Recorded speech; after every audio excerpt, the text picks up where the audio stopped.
You are looking at Bridgewater Rainham High School as the BR Trojans take on the Dartmouth Indians in an SEC matchup. Good evening, everybody. I'm John Luck along with Skip Crossman. This is a very important matchup for both teams. They come in at 3-3. The BR Trojans coming out on the field. They are sporting an undefeated conference record of 3-0. But Skip, on the flip side, the Dartmouth Indians, they're 3-3 as well. They're not too far out of that final place in the playoff rankings in Division 3. So this is a very crucial matchup for both teams and two very familiar foes. Yeah, oftentimes Dartmouth and BR match up very well, very tight, close in terms of schedules and common opponents, and also they match up very well in terms of talent. So we'll see a good game tonight. When we talk about the BR Trojans, we talked about this right before we came on the air. This goes back 25 years, way before Lou Pacheco took over, who was in his second year. This is an offense that is predicated on the success of the running game, and that is led by Dawson DeBose, who's going to be number 6 for the BR Trojans here this evening. Yeah, we looked at the last three totals that John Dechev looked up. 190 on 35 carries against Barnstable, 184 and 16 carries, a great game. Anytime you get over 10 yards per carry, that they're doing yeoman's work. In the last game against New Bedford, 175, again 36 carries. So it tells you two things. He takes his opportunities, and when he does, he makes yardage. And two, he's a durable running back. 35 yards a game is a tough load for anybody. And to carry the ball for 35 times, you take a lot of pounding, and you have to be a durable running back to do it.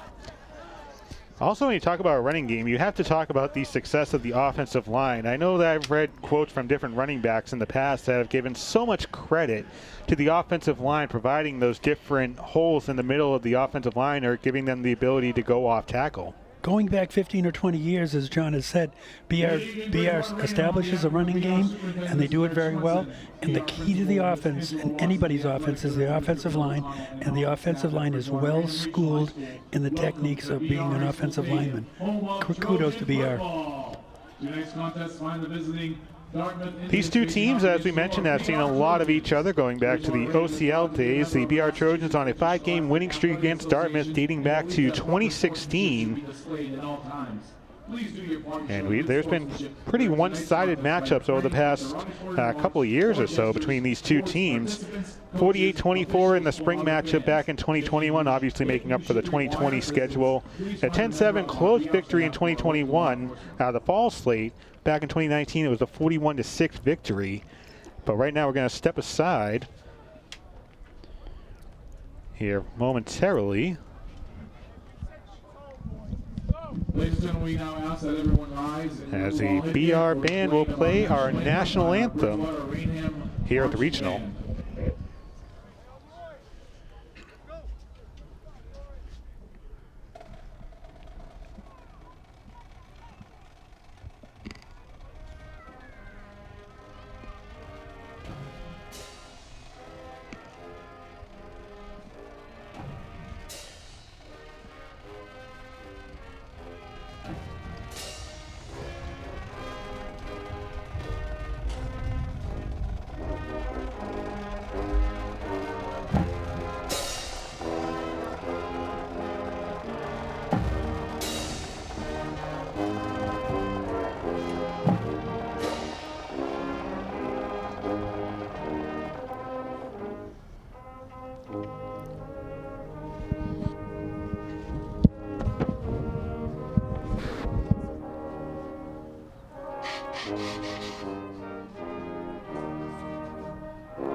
You saw members of the special Pink Nation here tonight getting ready for this game as we prepare for the coin toss.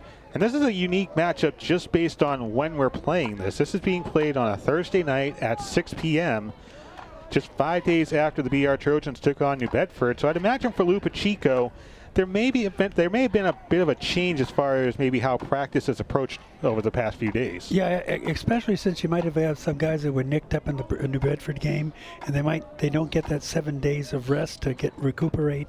So Pete Smith, the trainer, is going to be challenged to get all the guys ready to play in a short time frame. And John mentions Thursday night. And Thursday night they've come about to playing on Thursday nights because of one reason: lack of officials. There are not enough officials to cover all the games, so everybody playing on Friday night's a thing of the past. And Skip is a former official, so that's something I want to talk to you about as we go on here in the broadcast. But the BR Trojans losing their first 2 games by a combined score of 77-0. A lot of players would say, you know what, we got steamrolled over 2 games. Let's just kind of ease off a little bit. But give credit to the coaching staff and the upperclassmen, keeping everybody in control here and trying to move up forward for a similar goal. Yeah, you only have 13 seniors on the team, so it's not a heavy senior-laden team. And to have them to be able to regroup the guys after 2 substantial losses to 2 good teams is it's tough to do. Having played the game before, when you lose a game, that's the worst day of your life. There's not another day. The next day is not going to come. All you focus in is the loss of the day, and especially on a long bus ride home from Milford or wherever else they're coming from, all you get to think about is that loss and how poorly you played.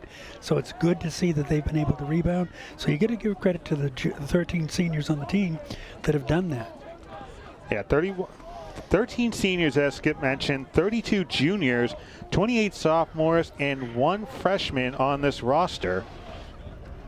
It tells you a lot that they're focusing on the current team with the 13 seniors, and they're looking forward to the future with the 32 juniors on the team. That's bodes well for the future for Bridgewater Raven-based football.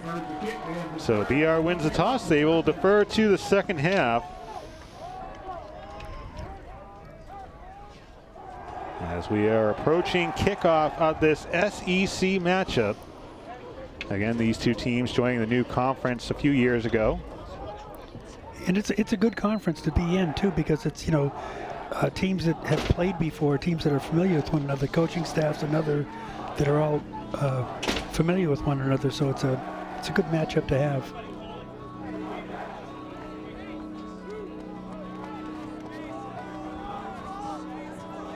And the sun's gone down enough that it shouldn't play any sort of a factor. We did a soccer game earlier, and the players were looking right into the sun. But obviously an earlier sunset time becomes less of an issue. Yeah, absolutely. You don't have any running backs and receivers trying to shield their eyes and stuff like that.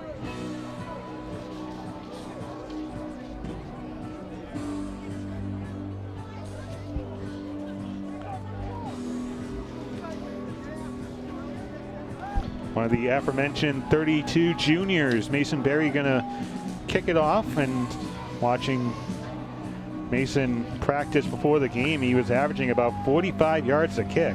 That's good. That's good for BR because it'll set Dartmouth. And if you notice, all the Dartmouth upmen are around the 30-yard line, so they're not anticipating a long kick. So let's see what happens here, because he can clear that third row of receivers. That ball's going to be in no man's land. Could be advantageous for the BR. And there is a howling wind that's going from right to left looking at the flag. Yeah, it's certainly going to favor the kicker right now. Oh, they're moving back. Okay. Chase Bino, Marcus Andrews among the 3 in the backfield, and away we go here at the regional. Chase reaches the end zone, so it'll start out from the 20-yard line. I think we're actually going to redo this kick, as it looks like he was making an offside motion. It'll move the Trojans back 5 yards. That's a tough call. Only recently this year, officiating games, have I seen a number of offside calls. In the past, they kind of ignored it, but now there's no sense in giving any team an advantage by being offsides. That kick almost went into the end zone for a touchback, so this could actually work out for the special teams and the defense if you give an extra 5 yards or so. Yeah, that could end up within the 10-yard line, and see what happens there.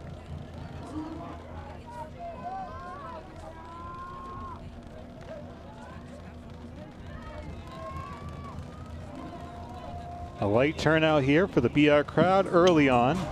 As we mentioned, they do have members of Pink Nation in attendance, end over end to the far side. And now we're off and going here from the regional across the 35-yard line is where the Dartmouth Indians will start off, as that was Ray Gramlich. Yeah, a run back of about 16 yards. He picked that up right around the 20. He's back out to the 36.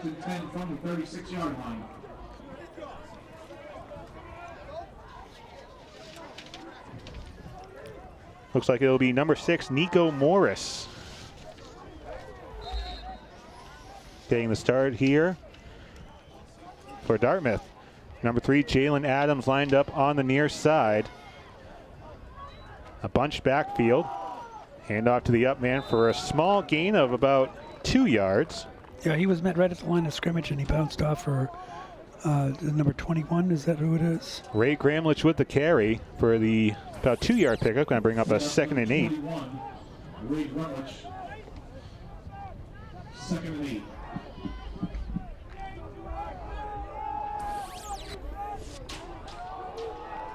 This time Adams goes to the far side. Dylan Gomes lining up on the near side. A 3-receiver set. Morris rolling to his right. A deep throw. It looked like his leg might have given out on him momentarily, but nonetheless, it's an interception by Matthew Mullins. Number 11 came up. He actually slipped or tripped on that play. There was nothing, no contact at all. He just slipped and he underthrew the ball. Number 11, Matt Mullins, came up with a nice pick.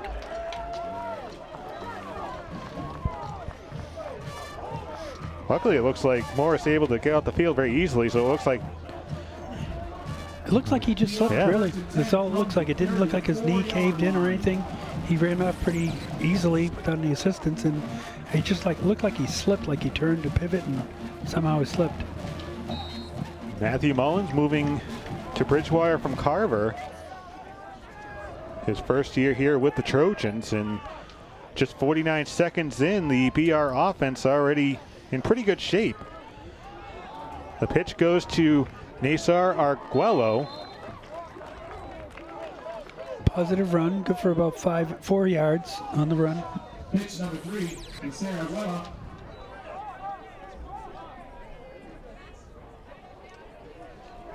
Four yards on the carry we're going to give him. The arrow on 2nd and 6. This is an offense that's led by Declan Byrne, the junior quarterback. His head coach, Lou Pacheco, had a lot of positive things to say about him earlier this season. As he continues to improve as the season goes on, Dawson DeBose gets the first carry of his night, and DeBose very easily to the house. Dawson DeBose, a 30-yard touchdown run. Made that look kind of simple, didn't he?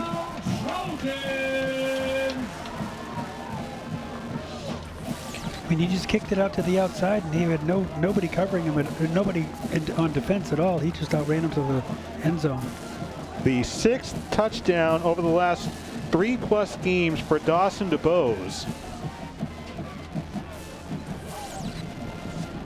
As Mason Berry comes on for the PAT.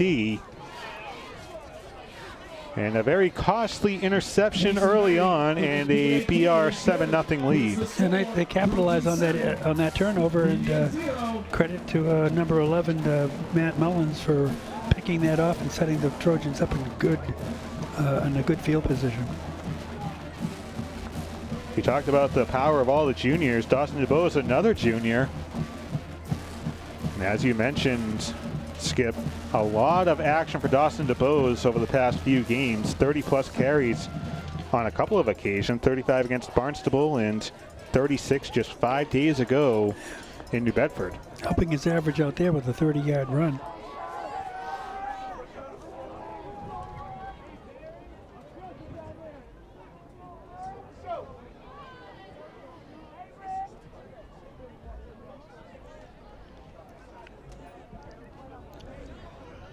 .10:22 of the opening period.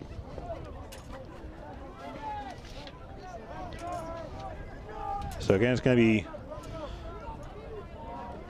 Gramlich and Marcus Andrews, along with number 4, Chase Fino, awaiting the Berry kick.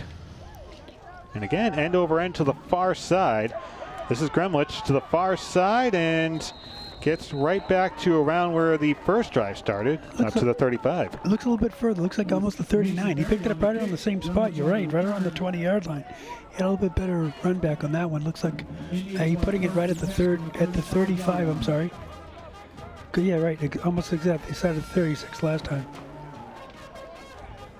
Here comes Nico Morris for his second offensive drive. Seems like not too long ago we saw him throw a pick. 2 plays in. So it's going to be number 13, Marcus Andrews, in the backfield. Jalen Adams is wide our side. It'll be Andrews who gets the pitch, and BR had that scouted out. 2-yard gain, maybe a friendly spot, maybe just call it 1. 23, Charlie Swenson looked like he had him in the backfield. He just slipped a tackle and made some positive yardage, but only about 2 yards.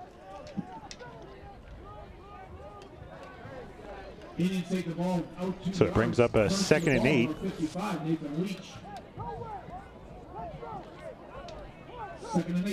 They're going to give Nathan Leach the initial stop.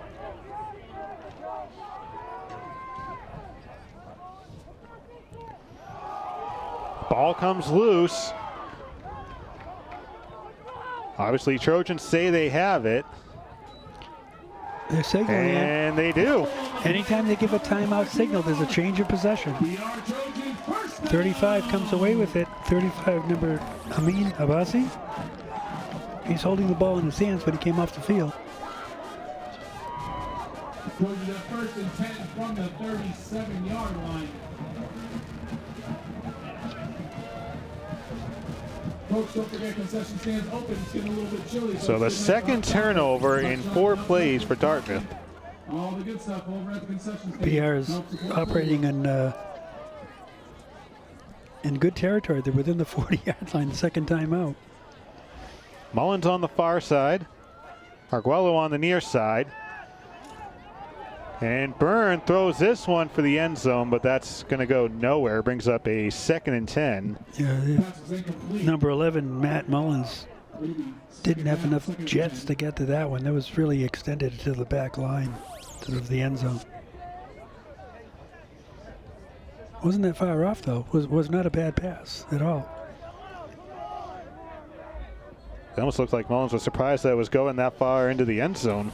Yeah, he was coming down the sideline. And the ball was really like a post pattern, just a little bit too strong. 9:20 to go in the first quarter. Handoff to DeBose. A flag on the field. DeBose will get the first down, but more likely this is going to come back. We got a little bit of laundry on the field.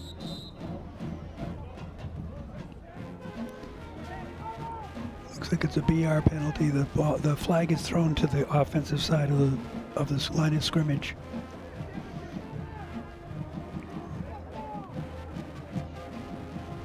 Might be a procedure. I haven't seen the signal yet. Procedure. 5-yard penalty. Repeat second down, so you get second down at about 15 yards. That'll move it back 5. It'll be 3rd down. Well, that guy on the right-hand side is they're saying is deep. He should be further up on the tackle. I think that's what he's calling. Well, yeah, you got a, and the other wingman up here, number 11, he's off the line. You have 5 men in the backfield. Is what you got. Quick pass over to Arguello, looking to earn back some of those yards. Will get tripped up shy of the 35-yard line. Tripped up by Maddox Dupre. Yeah, usually on those plays, the wingman, linesman or line judge, will tell the receiver where the line of scrimmage is to come up to it. Are you on the line or off the line? In that case, they are both wide receivers who are off the line. Quarterback is behind the center, and you have 2 backs, so you've got 5 men in the backfield. Kind of an easy call. And I've seen on the field in the college game, receivers checking with the referee. They put the hands up, it's they okay. say, where's my spot? And what we normally do is we point to our foot. This is the line of scrimmage. Get up to that if you're on the line. Otherwise, you're off. 2 receivers to the far side. They stay on the ground, though. DeBose will pick up the first down across the 25 up to the 24-yard line. Carry in the BR.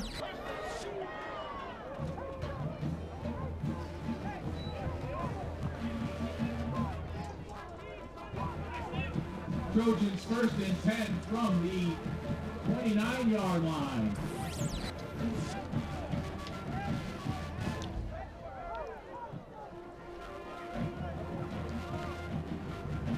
Delonte Jenkins lining up to the near side.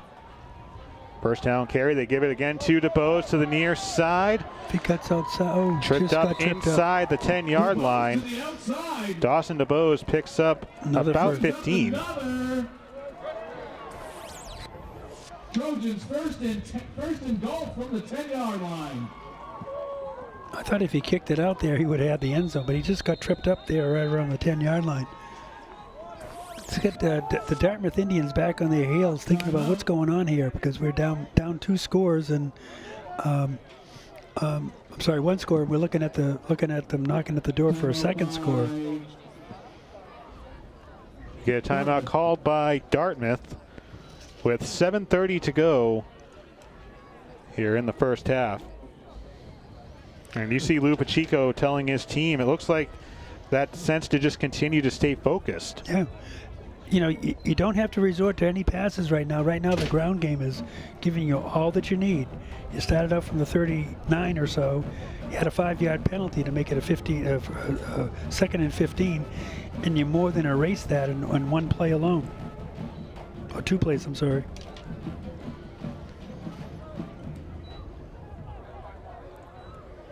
So far, DeBose has 3 carries, one of them a 30-yard touchdown run. I have him over 50 yards in 3 carries. Unofficial, of course. Coming out of the timeout, first and 10 from the 10-yard line.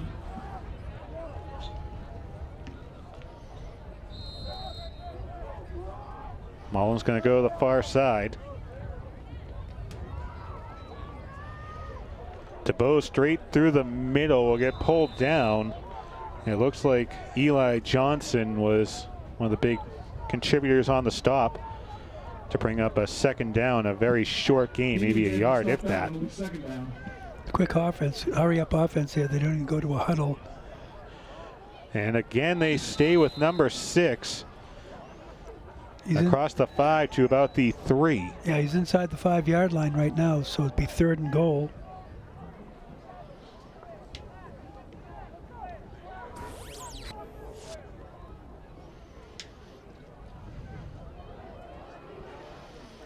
When you talk about the offensive line, you have to think about the defensive line as well and the role they play with Dawson DeBose, I'd imagine. You hurry up.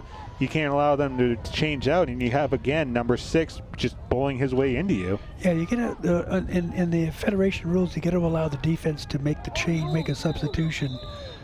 We got a penalty here on Bridgewater Rain. Looks probably be a procedure call. A little bit of movement by the Trojans. That'll push it back a little bit. Be 3rd down again. So uncharacteristic, Dartmouth Indians have 2 turnovers and BR has 2 or 3 penalties so far.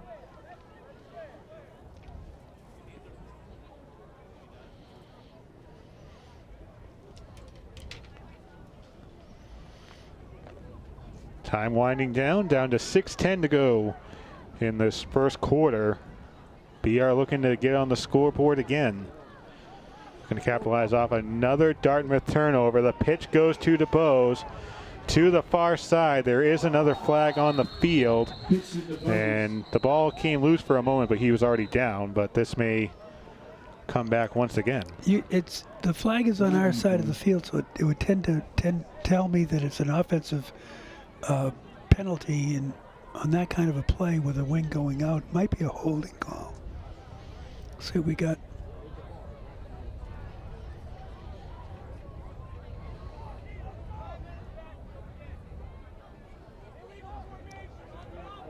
Legal formation, yeah. Yeah, you got to just clean that up. You've got your quarterback, 2 running backs, and 2 receivers. You get 5 men in the backfield. Second time. It also looked like he was saying before the delay of game So coming out of a timeout, a couple of penalties.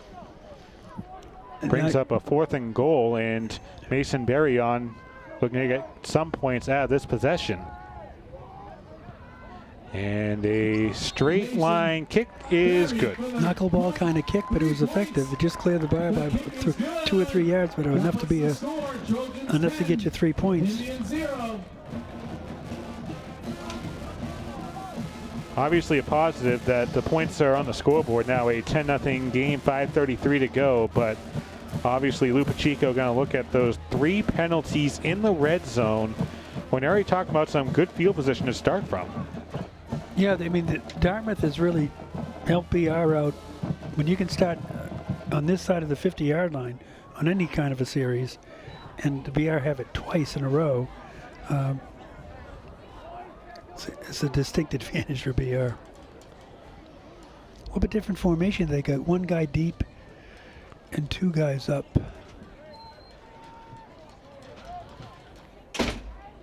So far unofficially, they have Dartmouth down for 4 yards of offense to go along with 2 turnovers.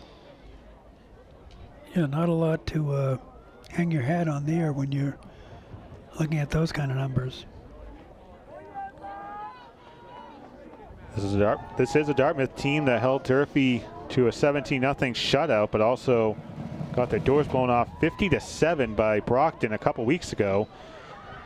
Here's Andrews, who was on the far side of the field, and just over the 30-yard line, looks like. That's been around the average start for the Indians. Yeah, the kicks haven't been totally deep. They've been right around the 20-yard line, so they've been coming back for either a 10 or 15-yard clip on a return. Not a lot, but enough to get you outside the 20 where you want to be. They have it marked on the 32, I believe, where Dartmouth will take over. Dylan Gomes on the near side.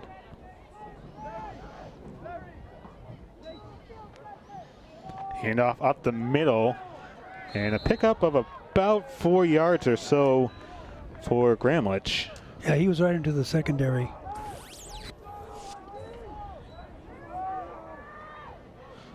Five-yard run by Dartmouth.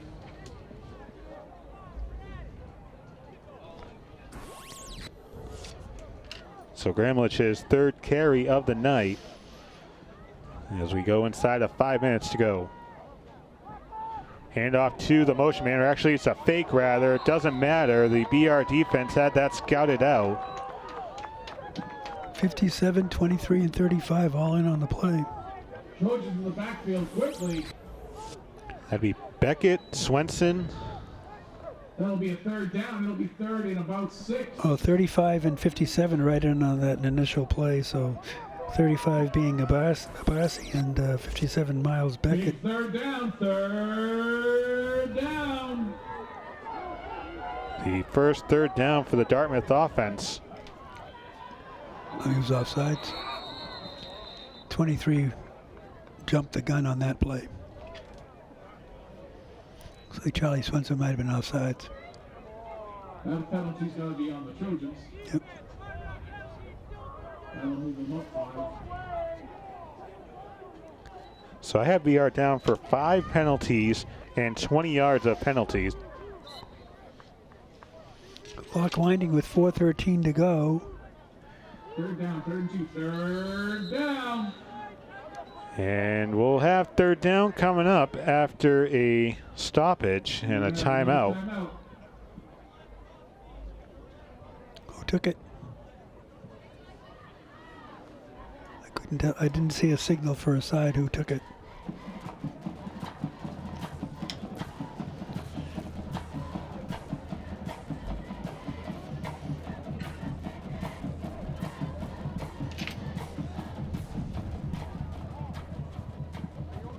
Right now, both teams on the scoreboard have 2 timeouts left, so one would believe BR. Yeah, BR took it. Usually when the referee signals a timeout, you're killing the clock, he'll point to the side of who's taking that timeout, but the scoreboard indicates it's BR. We have seen a lot of the officials here early on.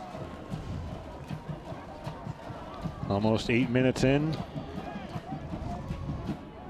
But right now, BR's defense facing a 3rd and 2.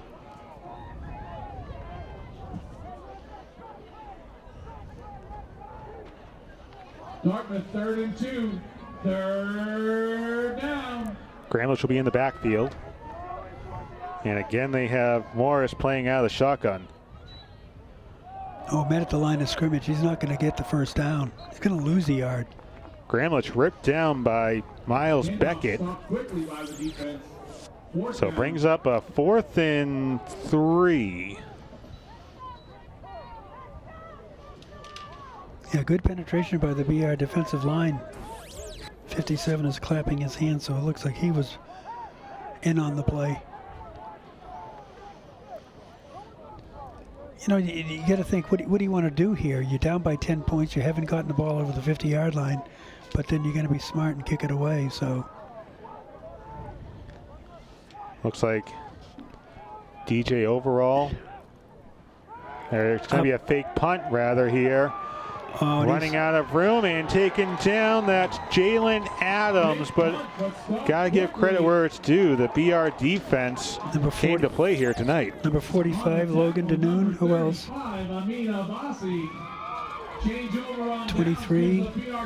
23 makes the initial stop. So 23, Charlie Swenson is in on the initial hit, and he's followed up with a couple of other players from Bridgewater Raynham, 45 being involved. And again, BR starts off on their own on the Dartmouth 40-yard line. This is their worst starting position of the night. I know, terrible, and they're on Dartmouth's 40. First play of the drive is a handoff to DeBose. Positive yardage. It looks like about 5 yards. Handoff to DeBose. The 6th carry of the night for Dawson DeBose. Just under 4 yards on that play.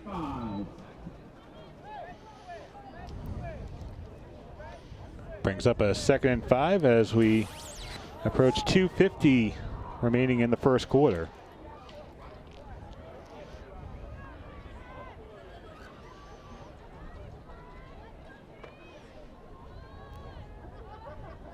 Miles Beckett playing center here for the BR offense. Looks like they finally get the formation fixed up here. Handoff to Bose near side, running out of room, ripped down across the 30 by number 11. Close to a first down, if not a first down. Graham White. Out to the outside. I haven't seen a signal yet. First down. A 6-yard pickup. It'll be 1st and 10 from the 30.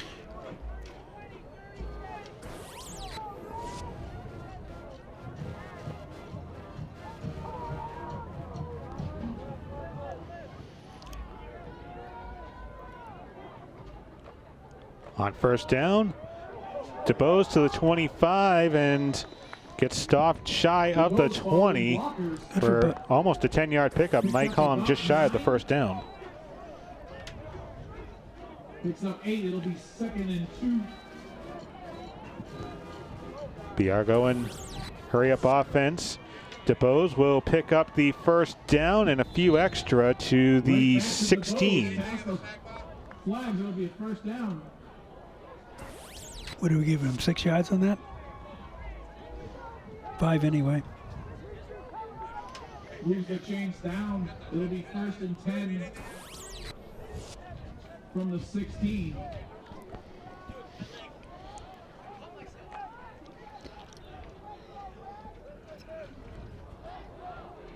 What a nice crowd we have here asking us if we... Yeah, no, isn't that fantastic? Crowd worried about our welfare. They fake the pitch to DeBose. They go to the fullback. That's number 28, Ryan Catino. But there's laundry on the field. But again, we have a little bit of yellow on the field. See the signal here. Procedure again. penalty number 6 for Bridgewater Raynham. Penalty was on the Trojans. Uncharacteristic of the Trojan team to have 6 penalties in the first quarter alone. You know, granted, one of them was an offside on a kickoff. You can't not going to get too exercised about that, but formation, procedure, formation, offsides, procedure. BR calls a timeout with 1 minute to go in the first quarter. And we talk about the starting position for the BR Trojans around the 35-yard line for the first two, the 40-yard line for this possession. You're looking at the scoreboard right now, you would think maybe it's a 21-0 game, but so far BR has continued to shoot themselves in the foot. As I mentioned, 6 penalties for 25 yards. That's not going to work when you're getting into crunch time against Brockton coming up on Thanksgiving, or even the potential for a playoff situation. Sure, tough opponents are going to take advantage of those penalties and work it to their advantage on that side of the ball. So you would at least expected 14-0, especially with the starting.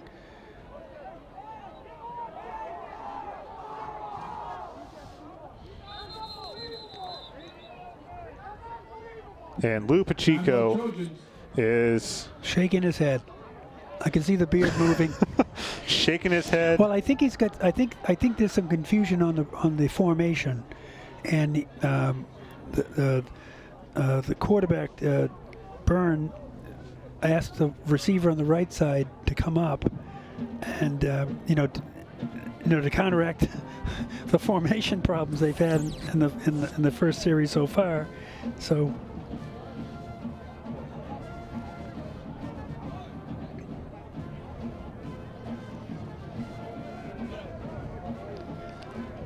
So they look confused by this. He's Lou Pacheco's getting a little exercised over that fact that you're 7 games in the season and you can't get your formation correct. A 1st and 15. Give to DeBose. Picks up the penalty yardage across to the 7-yard line. DeBose on the carry picks up about 7. It'll be second down, second about 7. About a 10-yard pickup for Dawson DeBose on that carry. If it's 2nd and 5, it certainly is.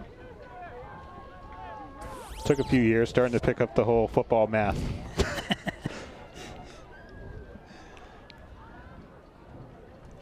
Second down play. DeBose straight through to the near side. And Dawson DeBose picks up his 2nd touchdown of the night. 7-yard run.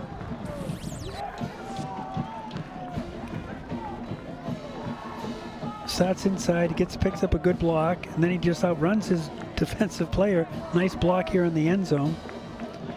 I believe that was a 12-yard run for Dawson DeBose, but originally it looked like the interior part of the Dartmouth defensive line was bowling through to Byrne. Yeah, it looks like number 20 overall made a good block on the defensive back to give Dawson DeBose just when he needed to get into the end zone, because he was tackled just after he crossed the plane. 17 seconds left in the first quarter, and the BR Trojans up 17-0. Trojans 0, Dartmouth.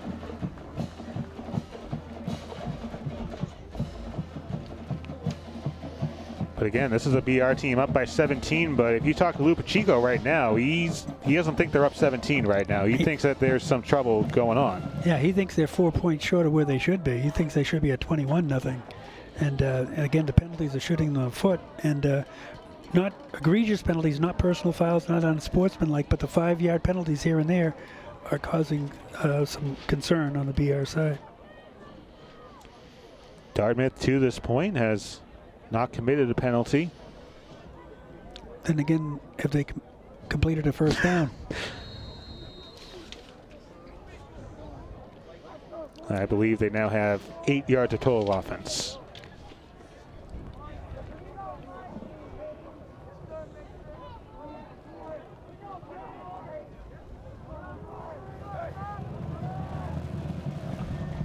Barry, a deep low kick into the hands of Gramlich to the far side, and Gramlich stops shy of the 20 as number 18 for the BR Trojans, Quan Bento, flew in. He was racing down there. He had first contact with him right around the within the 15-yard line, and Gremlich was able to slip by that tackle, but he was stopped just around the 20-yard line. So Dartmouth is starting out deep in their territory from their point of view. Already perhaps a very important drive for the Indians offense. Looks like we'll have one play here before the quarter will end. Handoff. It's a running play, and it will end on this play. To Gremlich for a 3-yard pickup to bring us to a close here in the opening quarter, but it's the BR Trojans, thanks in large part to Dawson DeBose doing what he does best, picking up yards on the ground and finding the end zone. Dartmouth has the ball. Yeah, you got to give the line some credit here. They're establishing the perimeter there on the line of scrimmage, and they are able to push the Indians back, and DeBose has been pretty much not meeting a lot of resistance. He has a lot of yards in the first 11 carries. I'll total them up in a second. As you see, Trojan Nation, Red Nation, turning into Pink Nation here in the month of October, obviously Breast Cancer Awareness Month. And you see Lou Pacheco, who is in his second season, taking over for the longtime head coach, Dan Buron. And much like last year, had a difficult start early on, but also took on very difficult teams last year and this year. So preparing the BR Trojans for conference play, which is where a lot of attention goes to.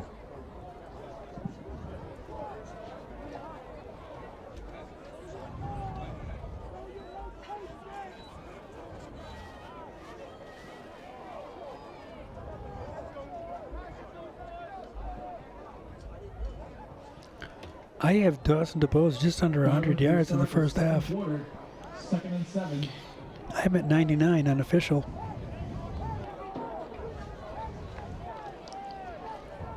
Except for one run by Arguello early on, he's been the total offense. Morris out of the shotgun, dropping back to pass. Completes it to Gremlich, but Gremlich is met there. 28 was the first originally man there. By Ryan Catino.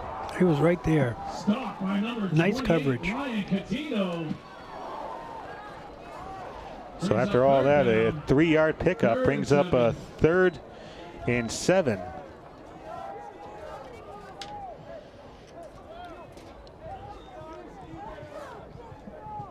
BR's been pretty stout on defense. They have, for my records, Dartmouth doesn't have a first down yet. And they're pinned deep in their territory, 3rd and 6. Ball on the 24-yard line.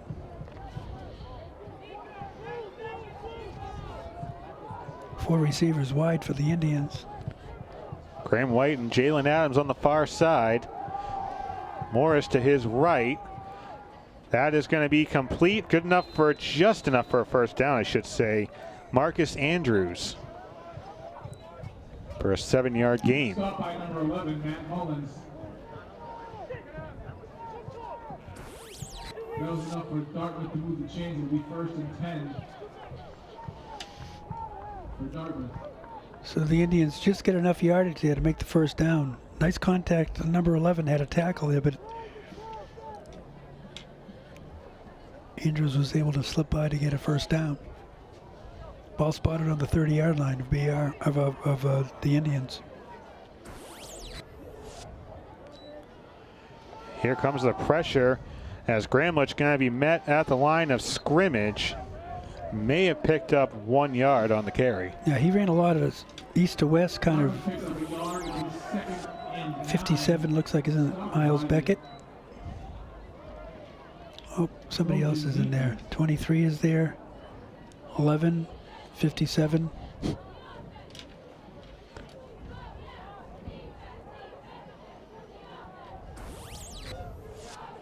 The fact that you're calling out 3 or 4 numbers, that certainly speaks to the defense that BR is playing here tonight. Yeah, they're swarming to the ball carrier and decent coverage. The handoff was to the fullback and another 1-yard gain to number 4, Chase Fino. Number 4, Chase Fino on the carry. Stopped by number 23, Chuck Swenson. 3rd down. 3rd and 7. Chuck Swenson in on the stop. And Swenson is a sophomore, and he's continued to show a little more on the defensive side of the ball. Certainly was a problem for Barnstable. He's in or around every play on defense, so you got to give him credit for being a stalwart on the defensive side of the ball. 3rd and 7. Morris with a drop back aim. Chase throws it off the fingertips of his intended receiver, Fino. Brings up a 4th and long, and the punting team coming out for the Indians. Yeah, you get a lot of pressure here coming in. 45 chasing him, and the ball is thrown high in and back of the receiver, so that quarterback was scrambling. Pressure put on the quarterback by number 45. We'll see Jace Pinardi, number 31, and number 20, DJ Overall. Awaiting this kick, we saw Dartmouth go for the fake punt earlier. That was when it was a 4th and 2, 4th and 3. Right now it's a 4th and 7. A light snap, but still the kick is off across the 40, and takes a BR bounce and come back to the 41. Rare to say this, BR starting on their own side of the field. Trojans will have 1st and 10 from the 41. Decent punt, just didn't get any kind of a roll afterwards. We keep talking about the junior class for the BR Trojans, 32 members of the junior class on this year's roster, and Lou Pacheco talked to the Enterprise about his junior class, saying that their junior class is loaded, great leadership from the seniors, but they also get great leadership from the juniors. Declan Burton echoed those sentiments, saying we've been together for a while now, and every week feels like we gain more chemistry. We have a very bright future ahead of us. Right now they have a 17-0 lead. Byrne gonna throw this time. That is complete across midfield to number 11. The ball comes out, but he was already down. That is Matthew Mullins. Matthew Mullins is down on the play. About a 13-yard pickup. Mullins gets a 1st down. It'll be 1st and 10. 13, and the line judge on our side of the field called him down, so the ball is dead.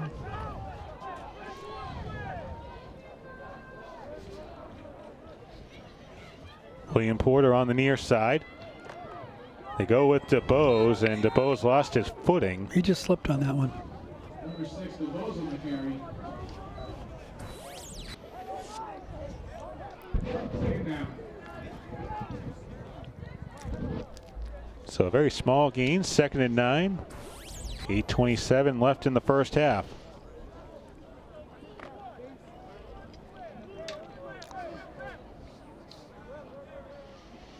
Porter to the far side.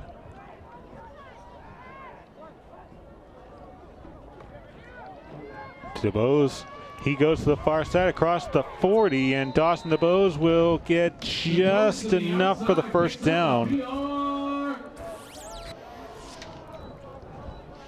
He came inside, then he decided to kick it out. They came back in, just inside the tackle, just enough for the 1st down. Let's see the near side official trying to eyeball the 1st down marker. Yeah, when you have the linesman on the other side has the chains. Usually the line judge on this side has a good view of the 1st down marker, and he's the one who's normally going to signal 1st down. Anytime you see him kill the clock, means they're either going to measure or it's a 1st down. Byrne, 2-step drop. He finds number 3, Arguello, for the 8-yard reception. So the passing game started to come alive for the Trojans. On two series, 2 consecutive passes, for 1 for 8, 1 for 13 yards. 2nd down, 2nd and 2. And Byrne can pass. We've seen him develop over the past year plus. The one thing I was interested seeing going from last year into this year is if he could get those throws inside the numbers. He threw a lot of passes along the sidelines last year.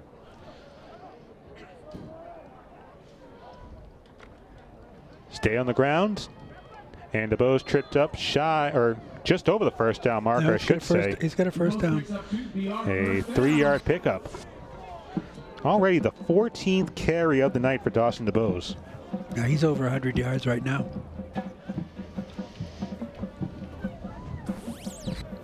Trojans first and 10 from the 20. And you take away that 30-yard touchdown run, his first carry of the night, everything was 15 yards and under, which I'd imagine if you're Richard White, the head coach for Dartmouth, you don't want to say you take it, but you would take those type of runs from someone with Dawson DeBose's playability. You think you get a success there when you keep under 15?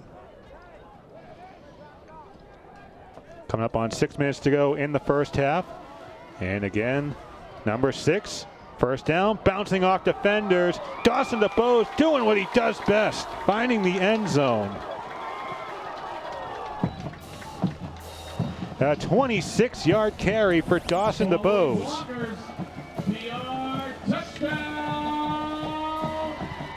He just kicked it out, met a little bit of resistance, but just outraced number 3 and 4 into the end zone.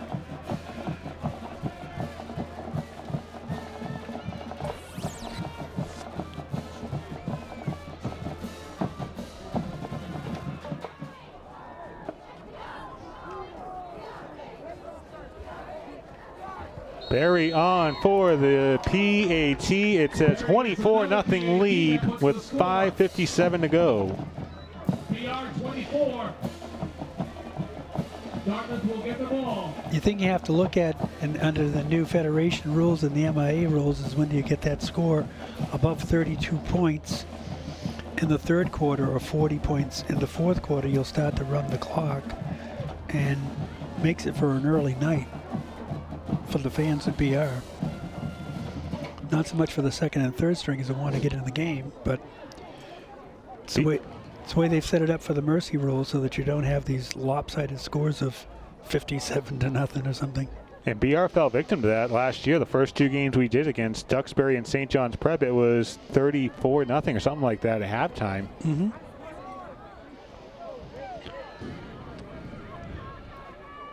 So slight wind, little wind.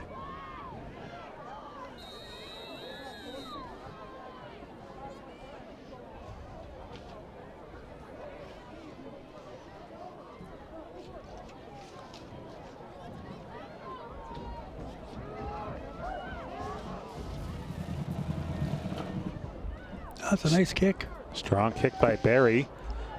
To the 18. Coming back the other way, that is number 13, Marcus Andrews, and Andrews is stopped at the 30-yard line. Michael O'Brien just ran past him on the first attempt, but came back and made the tackle, number 10. First to wrap up, number 10, Michael O'Brien. See him go by him here, then he comes back and makes the play. So a lot of these youth football players should gain a lot from watching these plays. You're never out of it. Even if you miss on the first attempt, the guys get slowed down enough you can come in and make the play.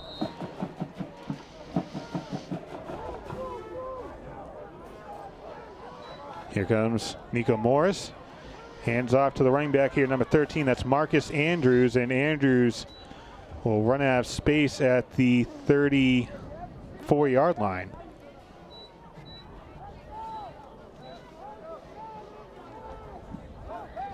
Dartmouth on the run picks up 4, pushed out of bounds by Matt Mullins. Second down, 2nd and 6. Matthew Mullins pushing Andrews out. Yeah, they had good coverage on that. He got to the outside and made 4 yards on the play. 2nd and 6. Again to Andrews. Andrews again to the sideline, this time on the near side. And he'll pick up a couple. Not enough for the first down, Out though. of bounds by number 8, Mike Gurley.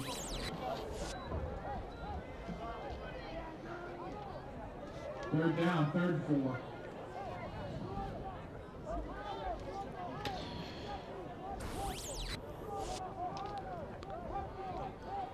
So on 3rd and 4 here, I'd imagine the playbook opens up for Dartmouth. Yeah, I mean, you have your run-pass option is obviously a possibility. We've seen a lot of short passes, nothing long, deep along the sidelines. And they split 4 receivers, 2 to our side, 2 to the top of the screen, so see what happens. 5:35 to go in the first half. 3rd and 4. Morris dropping back.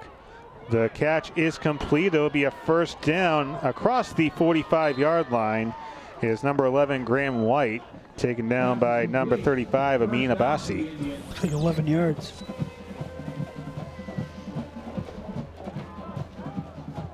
On the tackle, number 35, Amin Abbasi. And number 11, Matt Mullins.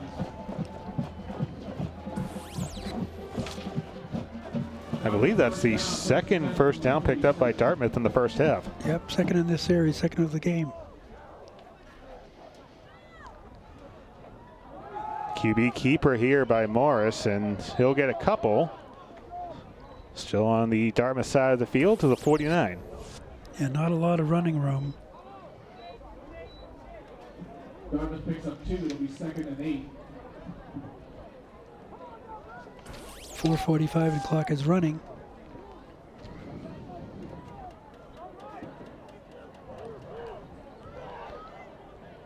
Gomes and Andrews on the far side. Andrews now the motion man. He gets the handoff on second down.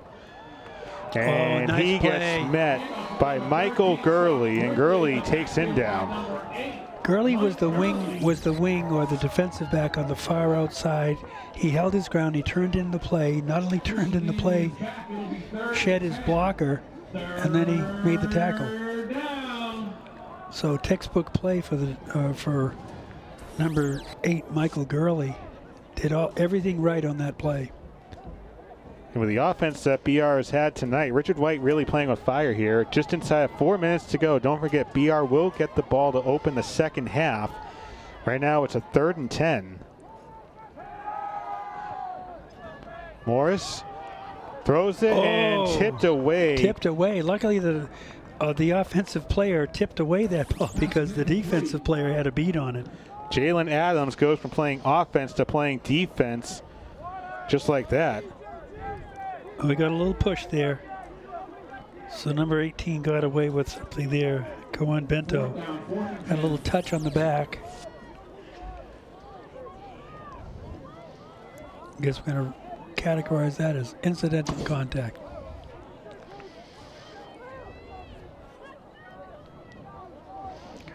Look to see if with 3 minutes to go, if overall, and Pinardi awaiting the kick. Nearly blocked. Nearly blocked is right. Overall calls for the fair catch. Wisely steps away. Wisely steps away. Deep punt by Dartmouth. Fingertips away. 55 and 35 in on the rushing attempt. On the close. Watching it live, I thought it actually did hit him. Well, the only reason I didn't think it did because it didn't really change direction backwards. It kind of went to the side. So I thought it didn't hit him, but he didn't react like it did either, so. 3:33 to go in the first half. Byrne with a handoff to DeBose, and DeBose will get positive yardage up to the 20.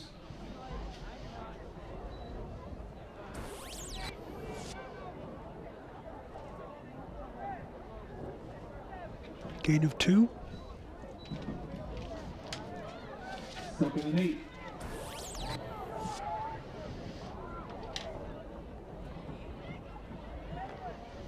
Church is going to take this inside of 3 minutes.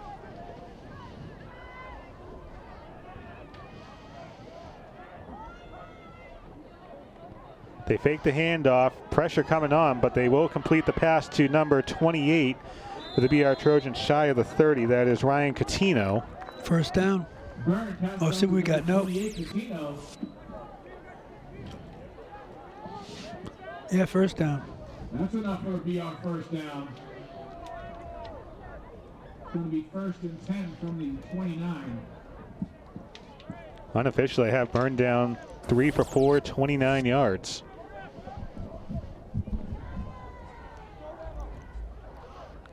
Clock ticking under 2.5. Handoff to DeBose going to the far side. DeBose will pick up the first down Gain of 12 on the play for Dawson DeBose. Continues to make positive yardage no matter how much interference he's seeing from the defense. They're doing a lot of arm tackling, not able to bring him down. And Dawson DeBose, you need to make a sure tackle to stop him. The 7th carry for Dawson DeBose of 10+ yards.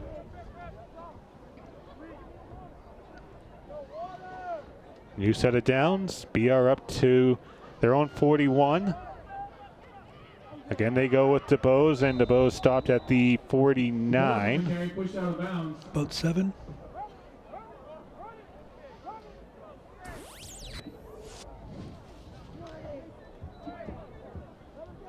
It'll be 2nd down, 2nd and 3. 2nd and 3. If it's not broke, don't fix it. Across the 40 to the 30. Dawson DeBose still on his feet inside the red zone, inside the 10 to the 6. Brings it deep into Indian A territory. 44-yard run for Dawson DeBose. It's going to be a BR 1st down, 1st and goal from the 7-yard line. Actually a 43-yard gain for Dawson DeBose. Nonetheless, though, BR getting ever so closer to the goal line as DeBose picks up about 6. Yeah, he almost powered himself into the end zone. He was just a strong effort by the defender from Dartmouth that stopped him from getting in. Ball's inside the 1-yard line. I will say it's kind of interesting. Dartmouth does have 2 timeouts, but Richard White not using them as we are inside the final minute. Handoff to DeBose, and DeBose will pick up his 4th touchdown of the first half. Trojans.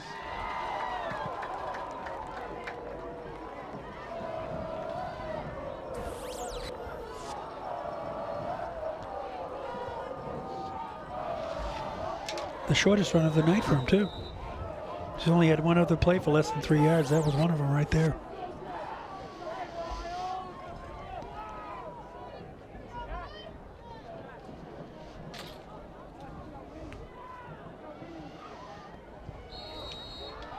.52 seconds left to go. A 31-0 lead for the BR Trojans, as number 6 has just been unreal for the Bridgewater offense here tonight.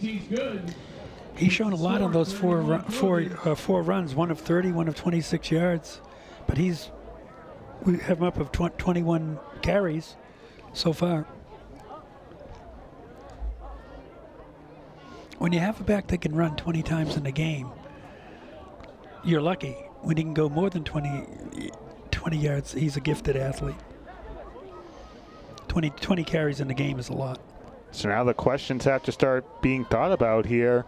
How long until you take DeBose out of the game? Because you obviously don't want to put him in there too much longer if you're already up by 4+ scores. Yeah, and you want to give, you want to spread the wealth here. You want to give the 2nd and 3rd string guys a chance to get on the field too. And there's no sense in running up a score against an annual opponent you're going to have every year. I do believe there was a 5-touchdown game by a BR running back not too long ago.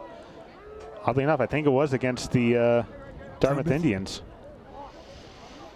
End over end into the hands of Andrews. Across the 20. And Dartmouth will start from their own 31-yard line with a lot of work to go, but we also have a flag. We have a late hit out of bounds. So the running back or the receiver was out of bounds, and somebody came in late and finished him off, and we'll see. We don't need a number, but boom. Well, I think we saw the number. Number 10. You said, what, me? Yeah. We always say that he finished him out of bounds, which is not necessary. The 7th penalty for Bridgewater Rainham in the first half, and adding up to 40 yards. 47 seconds left in the first half.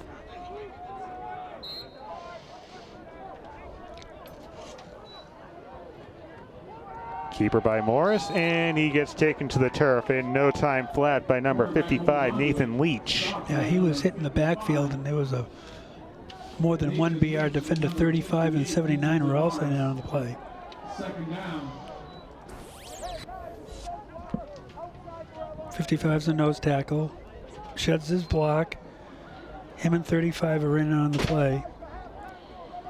We've said me and Abbasi's name a lot in this first half. Yeah, he's around. When there's action, he's nearby. Handoff to the motion man, Andrews. Ooh. And that will be the final play of the first half. Who made the stop on that? Number 35, Abbasi. He didn't make the final tackle, but he slowed him down. All that work for 3 yards for Andrews, and it has been all Bridgewater Rainham, and more specifically, all Dawson DeBose here. 4 first half touchdowns for the junior running back. Good news for BR. Not so great news for the Dartmouth Indians. So we'll step aside here for halftime at the regional. We'll come back with second half action in just a little bit here on BTV. Cheerleading team.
Give it up for the folks, Bridgewater Rated cheerleading team.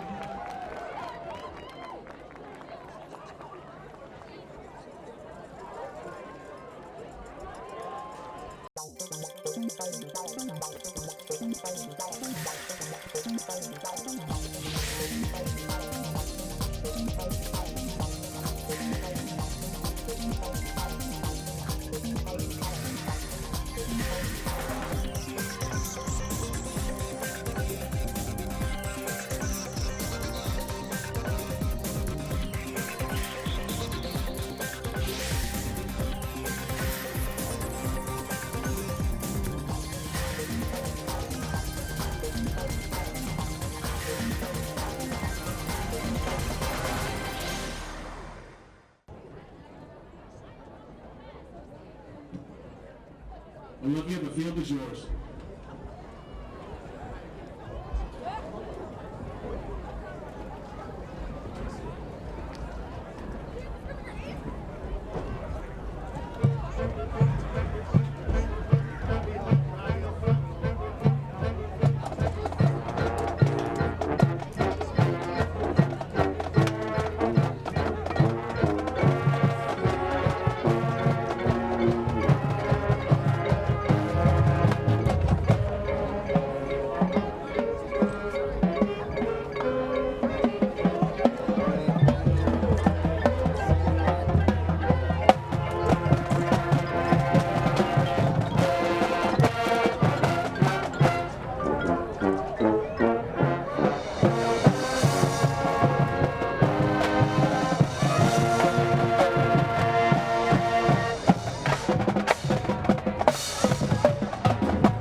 gentlemen, let's give them a big round of applause for Bridgewater Rainham Marching Band.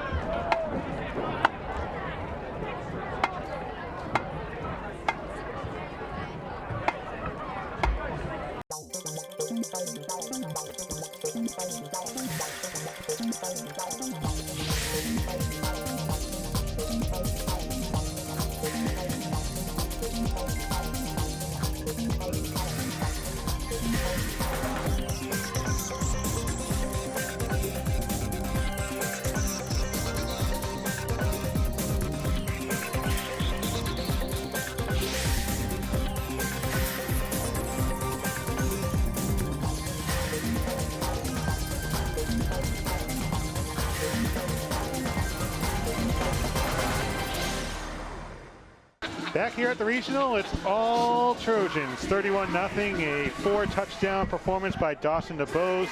He's already over 200 yards rushing. John Luck, Skip Crossman back here with you.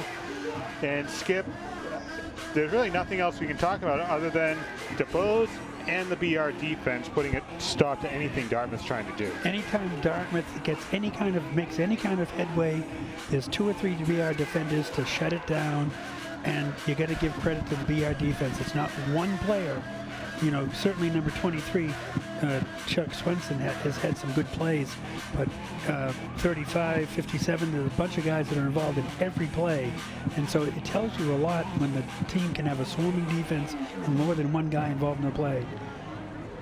So there is a little bit of a warm-up period here, about 3 minutes or so, hence why BR is the only team out here on the field, but DeBose over 200 yards rushing. We're kind of going back and forth whether it's 201, 224, but nonetheless, Dawson DeBose has been playing out of his mind over the past few weeks. Yeah, he's and today alone, what do we have? Runs of 30, runs of 26, runs of 43.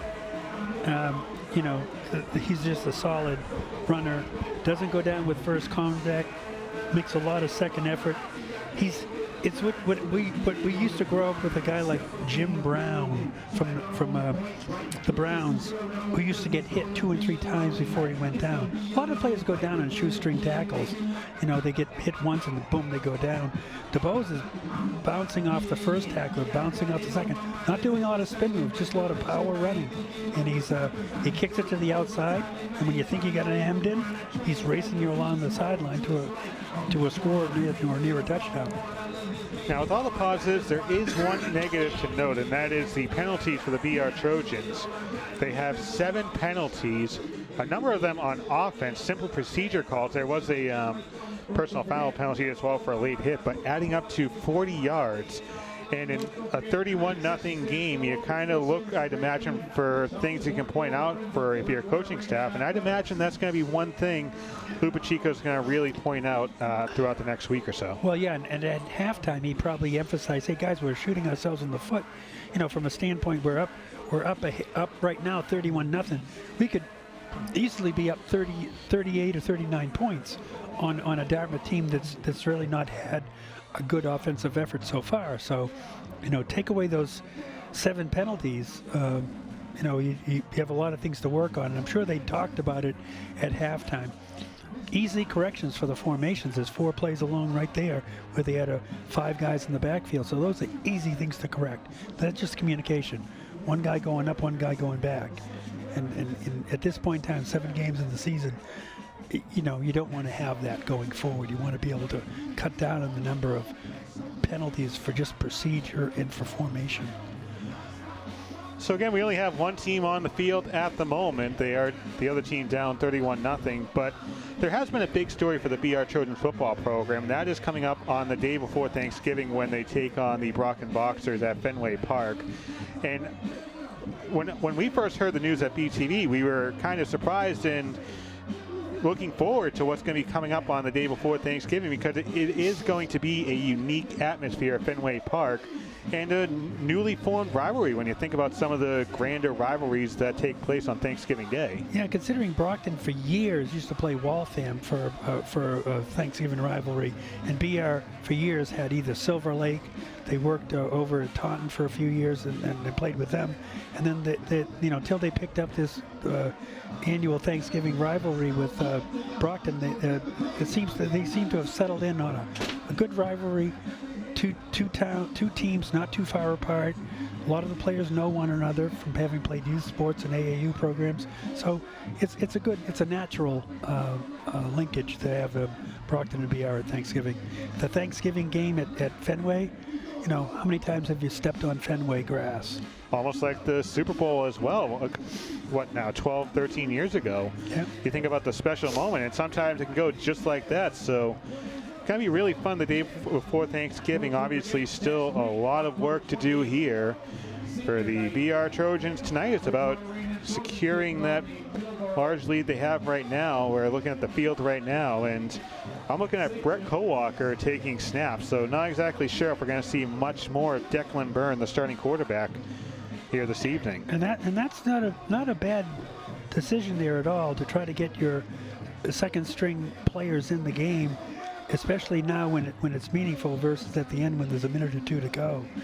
The only thing you don't want to give up is, you don't want to give up a lot of, you don't want to have any further penalties from formation and procedure calls, and you want to have if you have kind of a crisp offense with a good ground game, then you can afford to substitute players in and not really give up a lot. I mean, you're playing against a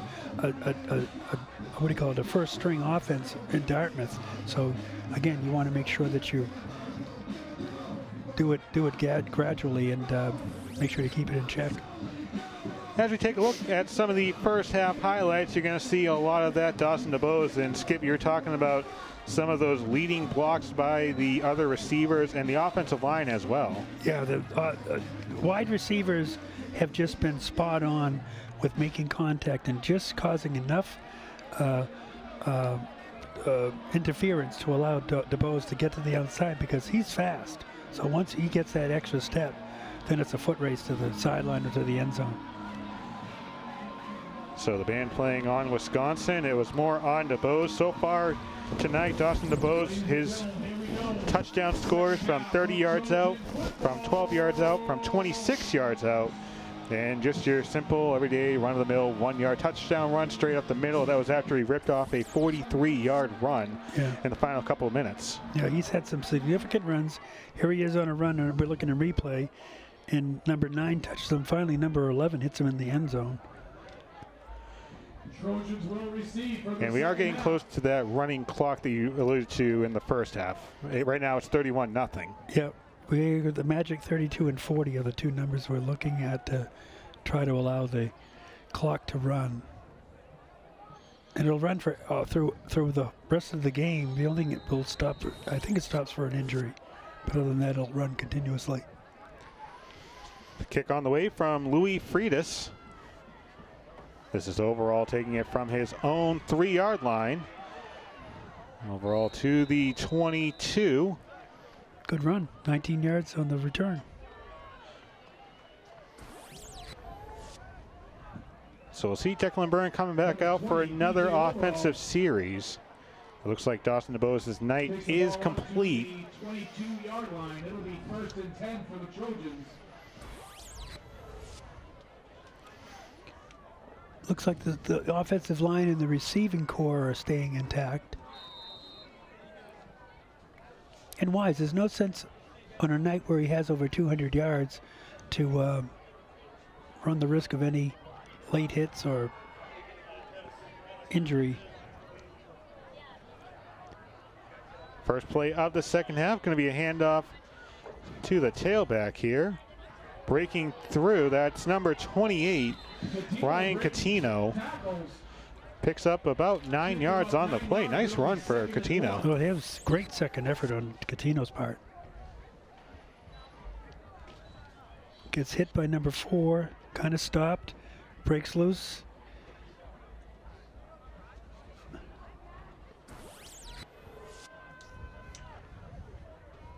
Owen King checking in for the BR offense. who face a 2nd and 1. Handoff again to Catino. Finds a couple holes, tripped up right around the 45-yard line. About a 15-yard gain. Well, he put a move on number 1 here, and number 1 just goes down like a sack of potatoes. And the next thing you know is Catino's out for another 5-6 yards on the carry. First and 10 from the 45.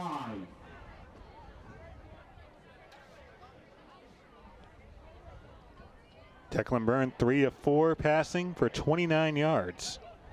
He used 2 receivers, number 11 and number 3. Mullins and Agrello. Mullins on the near side. First down carry right around midfield. That's 23. Chuck Swenson. Swenson's as the up back in that formation. Carry up the middle, good for 5. It'll be 2nd and 5.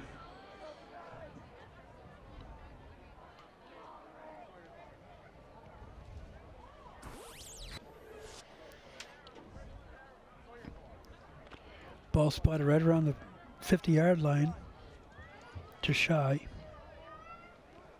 2nd down and 5 inside of 10 minutes in the 3rd quarter. Handoff Catino into Dartmouth territory. Sheds 1, First 2, down 3. up to the 40. Catino to the 36-yard line off the 14-yard pickup. Another PR first down.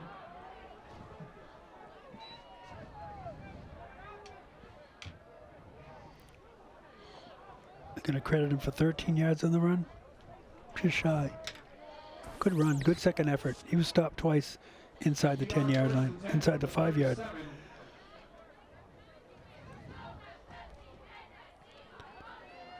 Jack Lambert lining up on the near side for a new set of downs.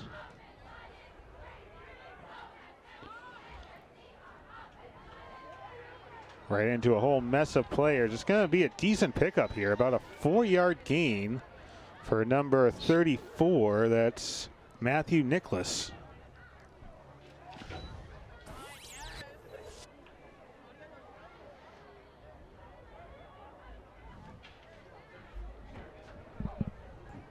Number 34, Matthew Nichols on the carry.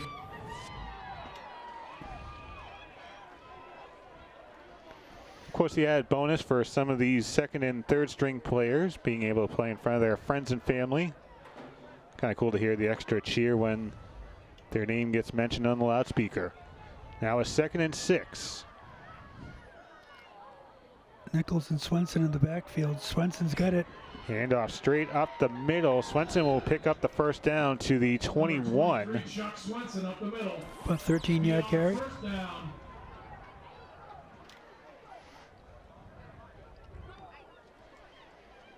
Good positive yardage. So not seeing the explosive 25, 30-yard runs, but we're seeing consistent runs. 5, 13. 2 first downs on rushes here in the 3rd quarter. They go to Catino, who goes to the far side, and he will get stopped right around the 17, so it'll be about a 4-yard pickup. Catino picks up 4. It'll be 2nd and 6. So Catino's had runs of 9, 15, 13, and 4. 40 yards, 42 yards in rushes on 4 attempts. As we see Declan Byrne going back to the huddle here, is Coach Lou Pacheco saying he's the best around. He's going to show everybody there's some great quarterbacks in this state, but I wouldn't take him, or I wouldn't take anyone over him. 41 yards unofficially for Catino on 4 carries. From the 17-yard line, handoff to Catino. Hits the brakes, goes the other way. Catino still on his feet across the 15 to the 12. One big way, cuts back the other, picks up some blockers and some yardage. So about a 5-yard pickup after all that. He ran about 100 yards to get the 5, but he was positive yardage. That's all you care about. 3rd and 1. Works for Kyler Murray and the Arizona Cardinals. Boy, number 11 doesn't slow him down, and then number 1 gives him a hip check. Didn't even really make a tackle, just bumped him with his hip. Ball on the 12-yard line. Inside of 6.5 to go. In a long night for the Dartmouth Indians. Handoff to Catino, spins out of a tackle. Catino, after all that work, gets in the end zone. 13 yards, 12 yards unofficial. 13-yard run for Ryan Catino.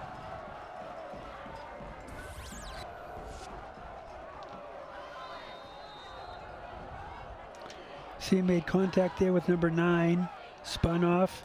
Number 11 gives it a little bit of a hand tackle, but not enough to slow him down. I have him down for 59 yards rushing on that drive.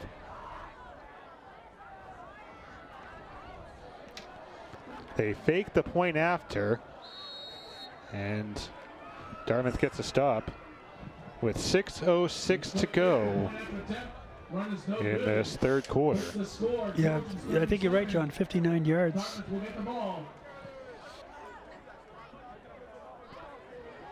For Ryan Catino and to start the third quarter. So with 6:06 to go, Trojans will kick off, and they're talking about running the clock here, I'm sure.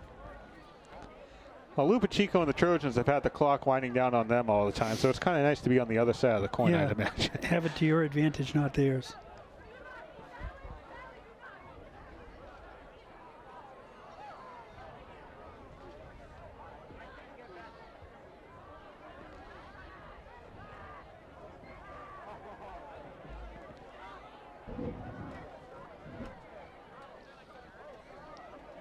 The Dartmouth defense, we mentioned earlier, shut out Durfee last week 17-0, but just 1 week prior they got blown out by Brockton 50-7. So a really up and down stretch for the Dartmouth Indians.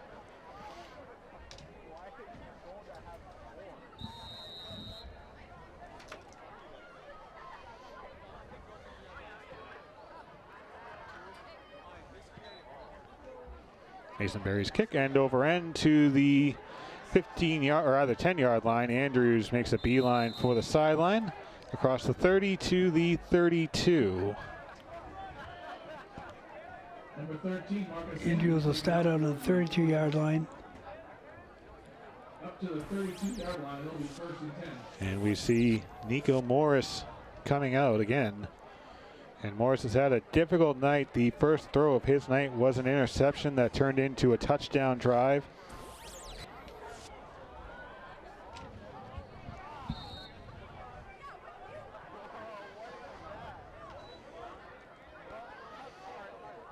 A handoff that goes absolutely nowhere to Gramlich.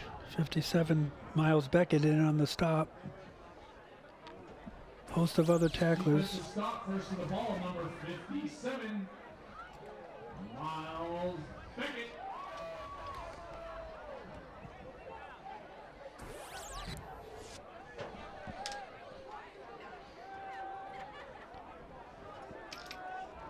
.5:26 left. Dartmouth facing a 2nd and 10. Andrews the motion man. He gets the ball on 2nd down. He'll get a decent gain here up to the 39-yard line for Andrews. So about a 7-yard pickup.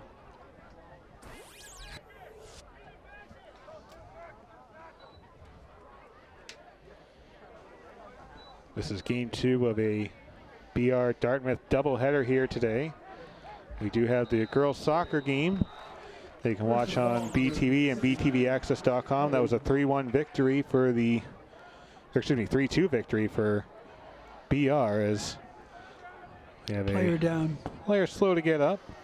Looks like he might be cramping. Doesn't look to be in a lot of pain, but he's sitting there. And Skip, while we do have a minute here, you are an official in high school football, and we talked about this a little bit at the start of the game. But the reason we're playing this game Thursday night, 6 o'clock, is because there's a dwindling number of referees and officials to do a lot of these games. So games get jumbled around Thursday, Friday, Saturday, I think Sunday in some cases. I mean, is there something we're missing here? Or is it just the fact that people are just continuing to scream at these people and they just are tired of getting screamed at? Well, you're getting an aging population too, so a lot of there's guys that are dropping out because they are getting old, and they don't. And the game is getting faster. You've got the problem with Friday night college games taking place, so that uses a number of officials. All of the games require 5 officials plus a clock operator, so you need 6 guys for every game. So there's just not a lot of new officials coming in, because it's kind of a tough sport to jump into. You got to be available for 3 o'clock games in the afternoon. Unless you're a teacher, it's not really conducive. Unless you own your own business, you can get away at 3 o'clock. So it's not an easy sport to get into. Get an early jump here going on Dartmouth. I think that's their first penalty of the night. I think he's going to get him for a procedure call. Oh, he's pointing to the BR. He threw the flag on the right side, which indicated it's an offensive penalty, but he's pointing left. I tried going with what I learned, and it just blew up in my face. Well, what happened is the defensive player came across the line, so he was the one who was called for it. But again, he threw the flag on the right side, so that would indicate it's an offensive penalty. And I thought he was going to get him for a procedure, drawing the. In the federation rules, the defensive player doesn't have the opportunity to get back. Once he's in the neutral zone, the play should be blown dead. So before and in the pros, when they get into the neutral zone, before the ball snap, you can get back. Not in the federation. Federation's a new mechanic. You have to never be in there. Even a hand or a helmet will cause the play to be called dead, blown dead. Dartmouth calls their first timeout of this second half. Ball spotted on about the 44-yard line. It's the 1st and 10 for the Indians. It's in addition to the dwindling number of officials, the numbers of retiring officials, and just the proliferance of games on. Everybody wants to play on Friday night. The number of games on Saturday has gone down drastically. Everybody wants to play under the lights on Friday night, and a lot of the towns now do have lights, so they can do that. Back then, when we were across the street, we didn't have lights across the street. It was all Saturday afternoon. All Saturday afternoon, So the whole dynamic of the high school game has changed quite a bit too. A QB keep here for Morris. Nice run across midfield to the 49. So that'll be a pickup of 7 yards into BR territory. Yeah, good positive yardage by Nico Morris, the quarterback for the Indians.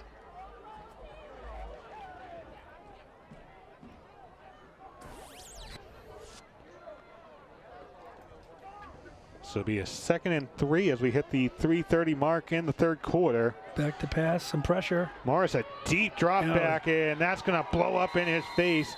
Who else but Miles Beckett? Number 57, Miles Beckett. 3 guys in on that. Miles Beckett was the lead guy. Number 34, Matthew Nicholas, and number 55, Nathan Leach, all coming in providing pressure. A loss of 12.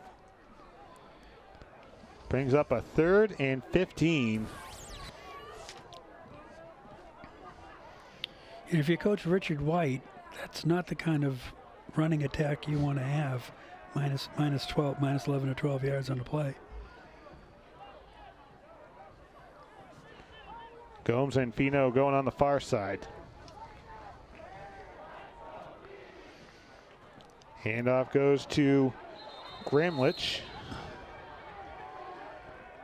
Number of guys in on that play, 45, 56. 45, 58, I'm sorry. Vincent Tavares, Logan Danoon. Host of guys. Host of BR. Swarming tackling again. As we talked about earlier in the game. Not one guy making a tackle, it's 2 or 3.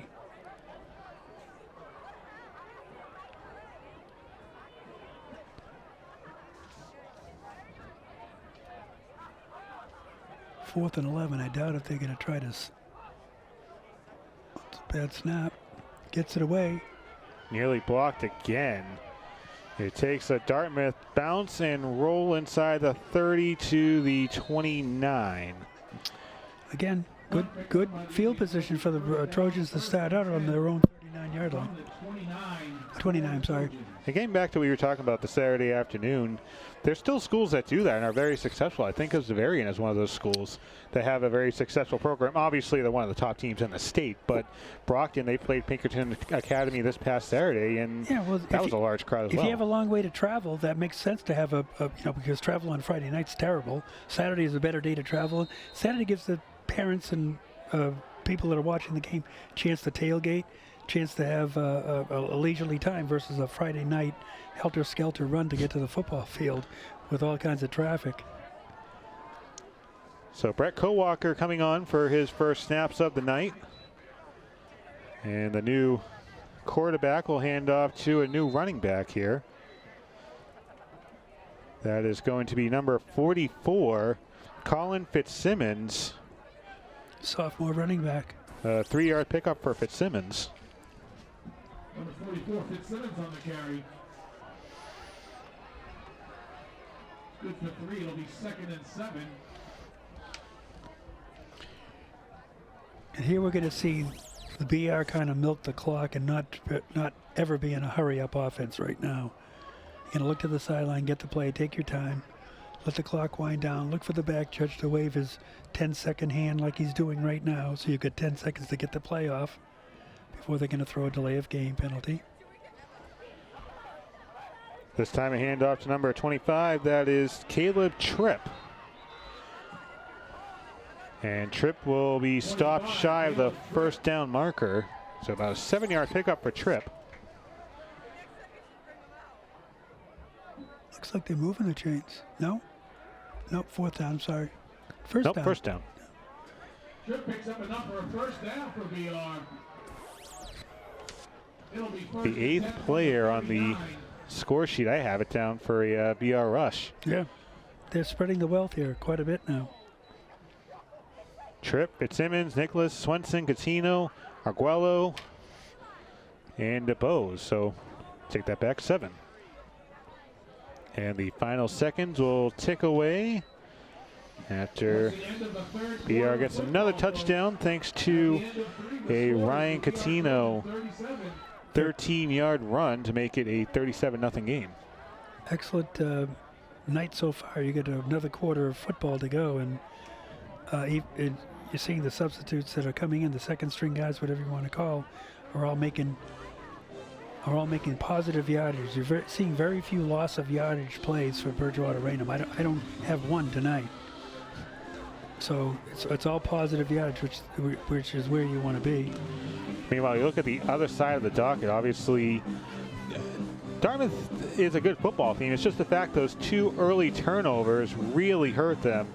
The fumble by Gramlich and Morris, those back-to-back possessions. When you're fumbling and intercepting and getting the ball intercepted, that's going to really put you behind the 8 ball and tire out the defense as well. Well, the turnover. Where does the turnover happen? It's happening inside their own 40-yard line. So you're giving them great real estate to operate from, and you're turning the ball over. So you're not moving the ball. You're giving it up, and you're giving up 10 points right away in the first 2 possessions. Time is ticking. We have a running clock and a 37-0 game here. Tripp takes it to the 46. Another 5 yards. And as you mentioned, this is more about just trying to keep player safety top of mind here, because if you have a 37-0 game, the clock continues to stop. Players could get hurt eventually. All right. I mean, they are getting hit by some heavy guys out there, and it gets cold and your muscles tense up and stuff, and you're going to get some aches and pains that you probably don't feel right now, but later on in the locker room you will. A 2nd down and 5.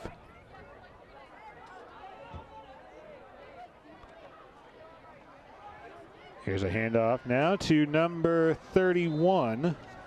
That is Jace Pinardi. We've seen Pinardi on kick return duties. Maybe a couple yards shy of the first down marker. Bernardi picks up 3. It'll be 3rd and 2.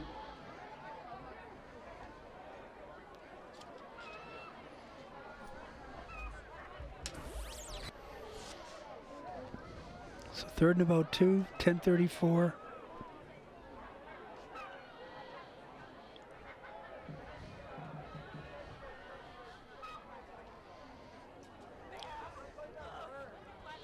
Again, Trojans trying to bleed the clock down as Tripp will pick up the first down up to midfield. Tripp on the carry brings up a BR first down. Nice positive yardage for Caleb Tripp. 3rd rush of the night. 15 yards on 3 plays. When you're averaging 5 yards a carry, that's a good night. That's a good day. Go inside of 10 minutes. Again, clock, a running clock here, unless Dartmouth can get on the scoreboard.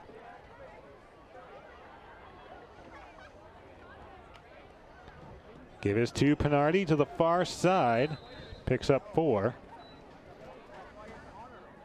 Pinardi picks up about 4. It'll be 2nd and 6.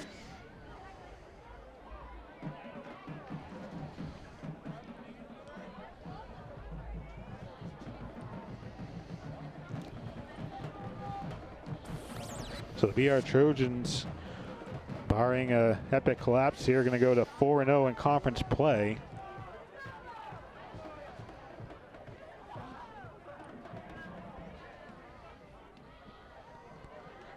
And they'll take on Middleborough next week here for senior night, I should say. On 2nd down, Tripp to the near side, picks up the first down. Nice boost of speed there for Tripp. Gain of about 16 on the run. That was nice. You saw the ball movement there. Tripp is coming to the sideline, and he immediately moves the ball to the outside away from the defender so the defender can't bang it out of his hands. Good instinct on Tripp on that run.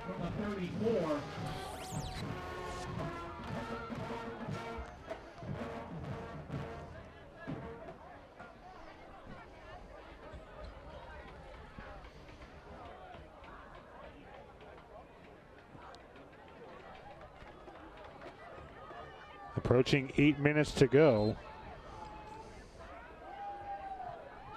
A handoff by number 44, that is Fitzsimmons again. Goes through the middle, 2nd down.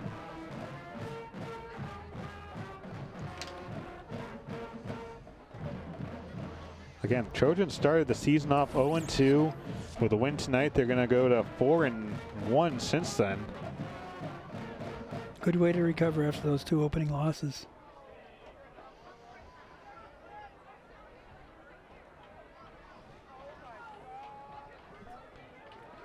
Handoff going on off tackle is Pinardi, but Pinardi is taken down hard there by Graham White. He took a drastic change in direction. He started out to the right, then he cut it back to the left. Still positive yardage.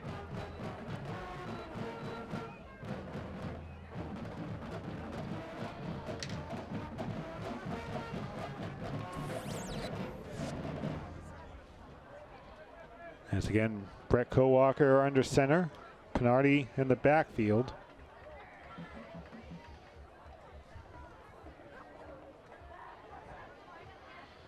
They go to Tripp for a He's going to be just 2-yard pickup. Just shy of the first down.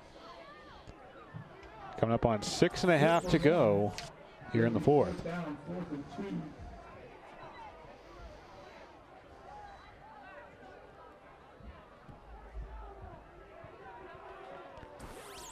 And coming in for the BR Trojans here is number 54, Lena Haikola.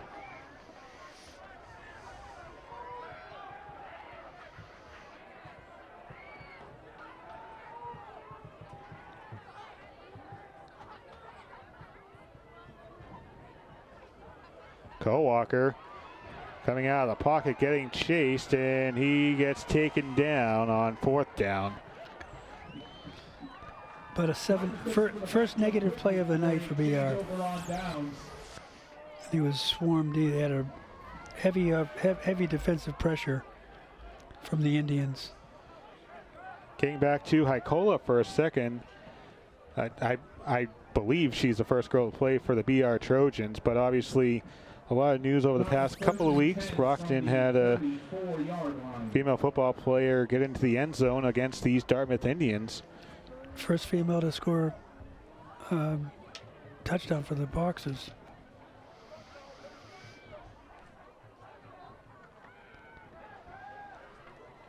Some new players in for the Hart. Jackson Hart is in for the Indians, number 12. Hart, a sophomore. And this is a very young football team. 52 players, only 29 are upperclassmen. And they only had 4 players returning to this year's team from the 2021 squad. There was a fumble on the play. Dartmouth recovered.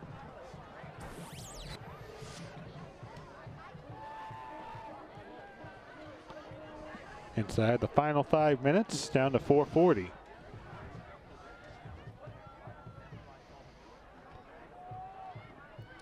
Give is to number 21 for the Indians. That's Gramlich again.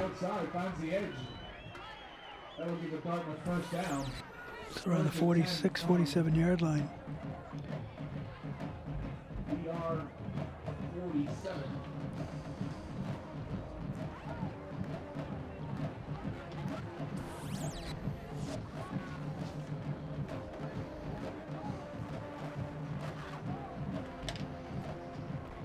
.403. Clock winding down. Handoff, it's a keeper here by Hart, and he gets tripped up by Matthew Nicholas. Nice play by Nicholas, nice pursuit. Second down, 2nd and 4 for the Indians.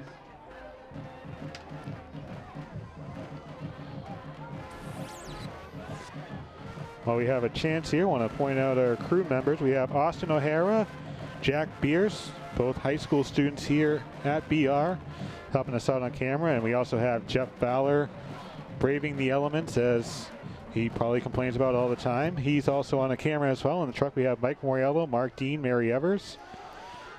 Here's a keeper again by Hart. Gain of about 1 on that play. And don't forget, BTV always looking for volunteers. We have a number of different BR activities coming up here. The hockey season about to get underway. Also, the volleyball team going to have a shoot next week, a multi-camera truck shoot at the regional. For more information, go to btvaccess.com, also where you can watch a lot of programs on demand. Down to 2.5 remaining in the 4th quarter. Hand off to Andrews to the far side, picks up the first down. Andrews out shy of the 20. They called him out actually at the 25. First and 10 from the 25.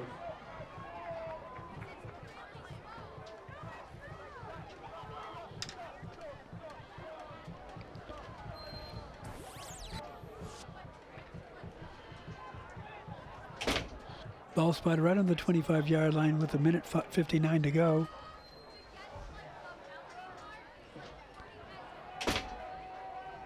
Here's Hart going for the end zone, and just too long there for Graham White. Brings up 2nd down.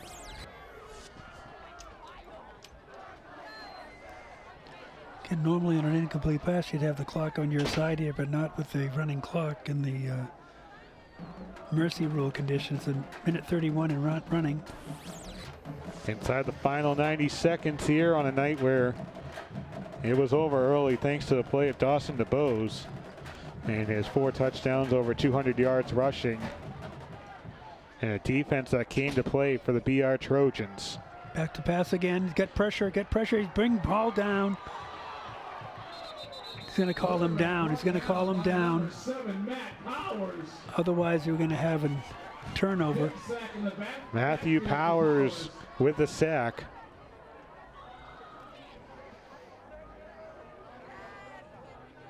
And the way the night's gone, would not be surprised if this goes against BR. Do have a flag on the field. At this point, it doesn't really matter. Clock's down to 40 seconds. I think he's looking at a horse collar tackle. See what he says. Intentional grounding.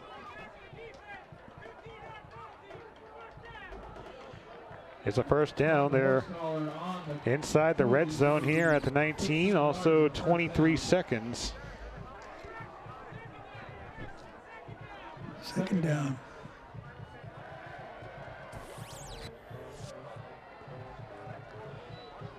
Gramlich stopped, and that'll do it. Down to the final 5 seconds, and the BR Trojans with a dominating 37-0 victory over the Dartmouth Indians. And at times it didn't feel that close. There are obviously things to watch out for going forward. The penalties on top, but really this is just a dominating effort from BR. Yeah, I mean 31 points in the first half, and they came back with their a lot of substitutions. Came back with their substitutes and second string players, and they did well. Only one negative yardage play in the whole game, and that was on a scramble on a fourth down play, but they needed only a couple of yards. So credit BR for having a good all-around effort offensively and defensively. Final score for the final time, 37-0. The BR Trojans get a win over the Dartmouth Indians. They improve their conference record to 4-0. Thank you very much for watching. For Skip Crossman, I'm John Locke. Good night.